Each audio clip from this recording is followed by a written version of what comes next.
Hello everyone. तो आज हम पढ़ने वाले हैं क्वांटम मैकेनिक्स के ओरिजिन के बारे में कि क्वांटम मैकेनिक्स कैसे आई, स्टार्टिंग कैसे हुई। तो बेसिकली क्या देखा गया, हमारे साइंटिस्ट ने जब 1900s में एक्सपेरिमेंट किए तो जब मतलब एक मैटर था और रेडिएशंस, जब मतलब इंटरेक्शन करवाया गया मैटर और रेडिएशन का। जैसे हमारे पास कोई मैटर है मान लो, है ना, इसमें इलेक्ट्रॉन्स हैं, तो जब रेडिएशंस का इंटरेक्शन करवाया गया, है ना, और जब इसमें से इलेक्ट्रॉन्स निकले जैसे ये, तो मतलब ये क्या है, ये कौन सा एक्सपेरिमेंट है, फोटो इलेक्ट्रिक इफेक्ट। तो मतलब इस टाइप के बहुत सारे एक्सपेरिमेंट्स हुए जिनके रिजल्ट क्लासिकल मैकेनिक्स ने एक्सप्लेन नहीं किए। ठीक है, तो हमारे पास एक नई फिजिक्स आई, नई मैकेनिक्स आई, जिसको हमने क्या बोला, क्वांटम मैकेनिक्स। ठीक है, तो ये इसका ऐसा नाम क्यों पड़ा, ये सब हम पढ़ने वाले हैं इस सीरीज़ में, इस लेक्चर सीरीज़ में। तो फर्स्ट ऑफ ऑल हम स्टडी करेंगे ब्लैक बॉडी के बारे में कि ब्लैक बॉडी क्या होती है, क्योंकि यहीं से ही हमारा ओरिजिन हुआ, मतलब यहीं से ही स्टार्टिंग होती है क्वांटम मैकेनिक्स की। तो first of all black body एक ऐसी बॉडी है जिसके अंदर ये सब कैरेक्टरिस्टिक्स हो सकते हैं, होने चाहिए, है ना।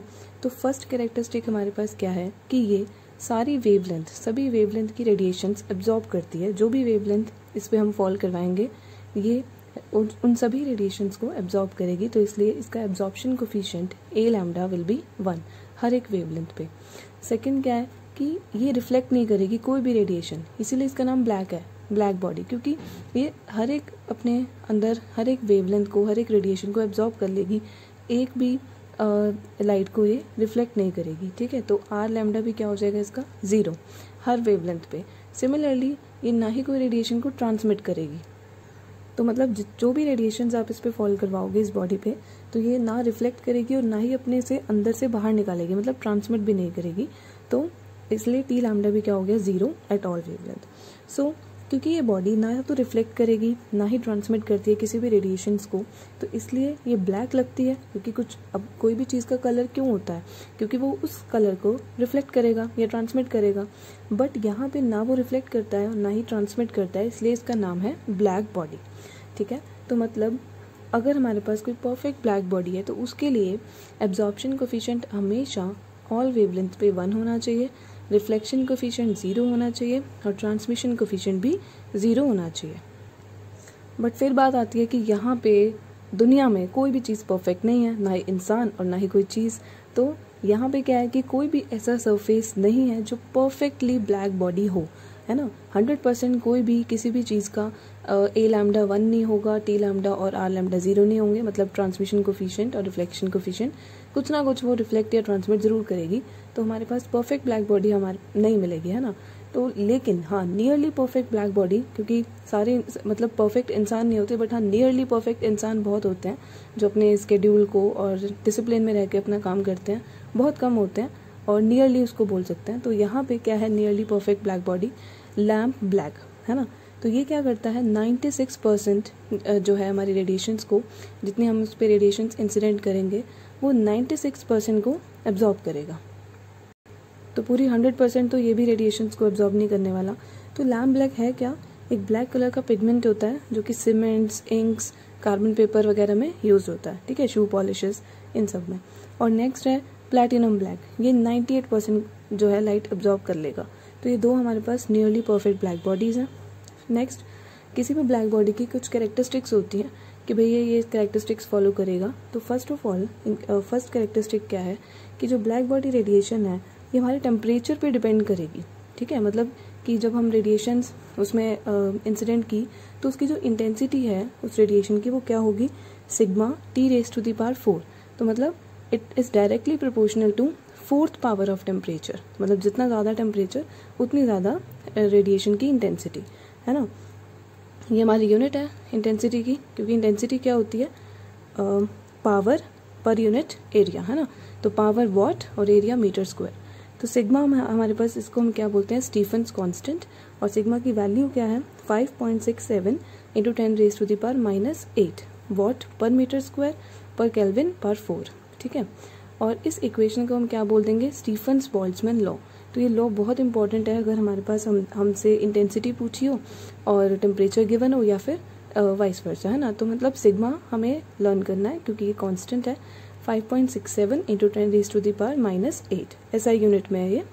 और नेक्स्ट क्या है कि इसका जो स्पेक्ट्रम होता है, मतलब अगर हम इसकी ब्लैक बॉडी रेडिएशन की जो एनर्जी डेंसिटी और वेवलेंथ जो हम रेडिएशन उस पर इंसिडेंट करवाएंगे उसकी जो वेवलेंथ है उन दोनों के बीच में अगर हम प्लॉट करें है ना, ग्राफ प्लॉट करें, तो हमारे पास ये कॉन्टीन्यूसली स्पेक्ट्रम मिलता है। मतलब हमें डिस्क्रीट नहीं मिलता, बीच में डिसकॉन्टीन्यूटी नहीं आती, कॉन्टीन्यूस स्पेक्ट्रम मिलता है।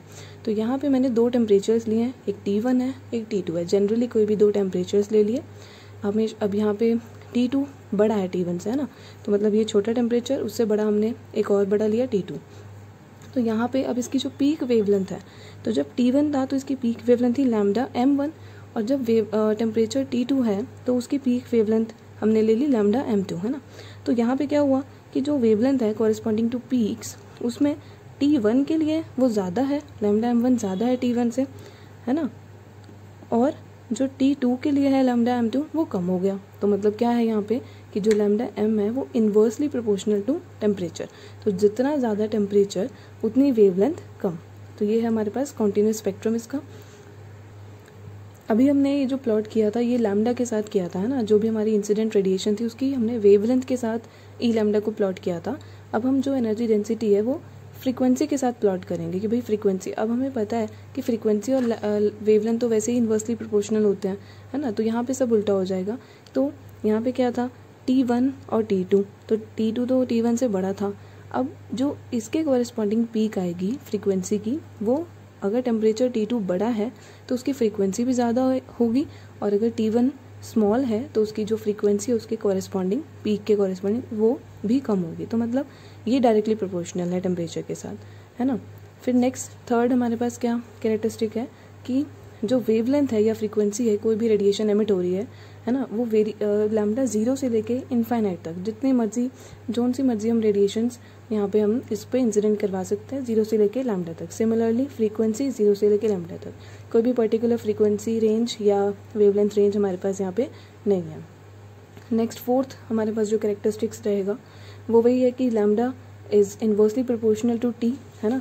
तो यहाँ पे कांस्टेंट आ जाता है जब भी हम प्रोपोर्शनैलिटी हटाते हैं, तो वो हम उसको नेम देते हैं b, और b की वैल्यू हमें लर्न करनी है 2.9 × 10⁻³ मीटर केल्विन, क्योंकि जब केल्विन ऊपर जाएगा, टेम्परेचर ऊपर जाएगा तो उसकी यूनिट आ जाएगी मीटर केल्विन। अब क्योंकि वीन्स ने इसको डिस्कवर किया तो इसलिए इसका नेम बन गया वीन्स कांस्टेंट, और इस लॉ को बोल दिया गया वीन्स डिस्प्लेसमेंट लॉ, ठीक है। अब हमने अभी जो ब्लैक बॉडी स्पेक्ट्रम को स्टडी किया है कि भाई 2 टेम्परेचर्स लिए और उसमें हमने पीक बनाई लैम्डा की, है ना। अब यहाँ पे वीन्स ने जो है ब्लैक बॉडी स्पेक्ट्रम को एक्सप्लेन किया, है ना, स्टडी किया, उसने अपनी इसकी एक्सप्लेनेशन दी अपने लॉ के थ्रू, तो जो उसने लॉ दिया था। तो यहाँ पे क्या हुआ कि अगर ये हमारे पास ब्लैक बॉडी स्पेक्ट्रम है ई लैम्डा और लैम्डा, है ना, तो ये हमारे पास जो है ये रेड वाला, ठीक है, रेड वाला क्या है ओरिजिनल, है ना, मतलब कि ये एक्सपेरिमेंटली स्टडीड किया गया। बट जो वीन्स का कर्व है वो है ब्लैक, ठीक है। तो जो ब्लैक और रेड है वो लोअर पार्ट में तो मैच हो रहा है ना, कि मतलब ये देखो ये एक्सपेरिमेंटली और ब्लैक जो ब्लैक वाला हमारे पास कर्व है जो वीन्स ने दिया, तो लोअर लैम्डा वाला जो पार्ट है वो तो एक्सप्लेन कर दिया वीन्स ने, लेकिन जो वीन्स का कर्व है ये और ये हमारा एक्सपेरिमेंटल हायर लैम्डा पे वो दोनों मैच नहीं हो रहे, तो मतलब कुछ ना कुछ डिस्क्रिपेंसी हुई है यहाँ पे। तो higher lambda part could not be explained by Wien's, तो मतलब वीन्स ने सिर्फ हमारे, ये भी क्वेश्चन आप इंपॉर्टेंट है कि वो कौन सा पार्ट, क्या वीन्स ने सारा पार्ट एक्सप्लेन किया, नहीं, इसने सिर्फ लोअर पार्ट को ही इसके साथ मैच कर पाया, वो एक्सप्लेन कर पाया। तो ये वाला जो हायर लैम्डा का पार्ट था वो एक्सप्लेन नहीं कर पाया।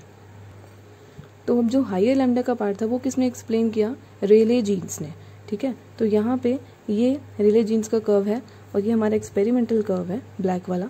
तो ये रेले जीन्स का लोअर फ्रीक्वेंसी पे लोअर वेवलेंथ पे तो मैच नहीं हो रहा, बट हाँ हायर वेवलेंथ पे उसके साथ वो कोइंसाइड कर गया।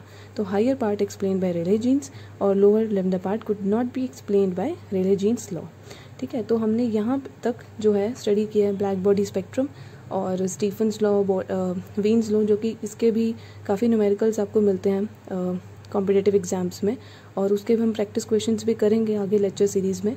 और नेक्स्ट हम पढ़ेंगे कि अब इन्होंने एक लॉ पढ़ा लोअर लैम्डा के लिए, फिर नेक्स्ट रेले ने हायर पार्ट को एक्सप्लेन किया। तो प्लैंक्स ने क्या किया, पूरे को स्टडी किया और पूरे को एक्सप्लेन कर दिया। तो मतलब इसको और इसको मिला के उसने पूरे को एक्सप्लेन किया। तो हम फिर पढ़ेंगे Planck's theory of black body radiation. तो हम प्रैक्टिस क्वेश्चंस करेंगे। तो अब जिसने भी यहाँ तक वीडियो देखी है वो प्लीज़ कमेंट सेक्शन में मुझे लिख के बताए कि क्या इस सीरीज़ उसको अच्छी लग रही है और आगे वो वीडियोस चाहते हैं ऐसी। तो मैं क्वांटम मैकेनिक्स पे आगे इस टाइप के मतलब बेसिक से लेक्चर्स टॉपिक्स मैं बनाऊंगी और प्रैक्टिस क्वेश्चंस पे आपको जो टॉपिक मैं करवाऊंगी उसके प्रैक्टिस क्वेश्चंस भी, जैसे अब हमने स्टीफन्स लॉ पढ़ा है और वीन्स लॉ पढ़ा है, तो उससे रिलेटेड इंटेंसिटी के रिलेटेड कैसे क्वेश्चंस आते हैं तो वो भी हम करेंगे। तो सब्सक्राइब ज़रूर करना और इस वीडियो को लाइक करना। Thank you.